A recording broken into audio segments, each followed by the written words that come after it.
Hi மக்களே, எங்கள் வீட்டில் தலைவாணி கிடையாது பார்த்துக்கோங்க. அதான் நான் தலைவாணி வாங்கிட்டு ஒரு தலைவாணி 50 ரூபான்னு சொன்னாங்களா, அதான் வாங்கிட்டு இப்போ தலைவாணி வந்துருக்கேன் மக்களே. எங்கள் வீட்டில் நாங்கள் வந்து கட்டு பை தான் யூஸ் பண்ணோம் தலைவாணிக்கு. இங்கே பாருங்க, இந்த இதுதான் யூஸ் பண்ணிட்டு இருந்தோம் இவ்வளோ நாளும். அதான் இன்னைக்கு ஒரு தலைவாணி 50 ரூபான்னு சொல்லி பஸ் ஸ்டாண்டில் விற்றுருந்தாங்க. நான் தான் ஒரு 7 தலைவாணி வாங்கிட்டு. இனி இந்த கட்டை பையெல்லாம் வேண்டாம். இப்போ நாங்கள் இது கட்டை பையெல்லாம் அங்கே பின்னாடி வச்சுருங்க. ஏன்னா இத்தனை நாள் கட்டை பை யூஸ் பண்ணுறாத கட்டை பையை நாங்கள் போய் போட்டாச்சு. போட்டு இப்போ ஒரு தலைவாணி 50 ரூபா. இப்போ பரவாயில்ல தானேப்பா, 50 ரூபா பரவாயில்ல, அது திக்காக இருக்கு. இனி இது வந்து முந்திய உள்ள பழைய தலைவாணி, இதில் ஒரு தலைவாணி வச்சுருவோம்.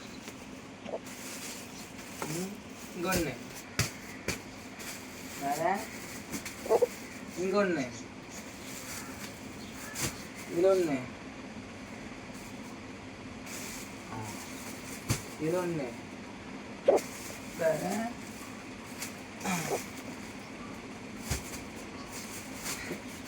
ஏன்னா தலைவாணிக்கு இப்போ எங்கள் வீட்டில் செழிப்பாக இருக்குது.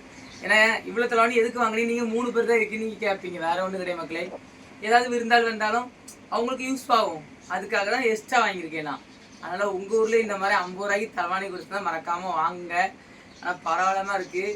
இனி நெக்ஸ்ட் வீடியோ வரும், மறக்காமல் பாருங்கள். சரிங்க மக்களே, நான் தலைவாணி வாங்கிட்டு நீங்களும் இந்த மாதிரி வாங்கியிருக்கேன்னா மறக்காமல் கமெண்ட் பண்ணிட்டு போங்களேன். பாய் பாய், டாடா.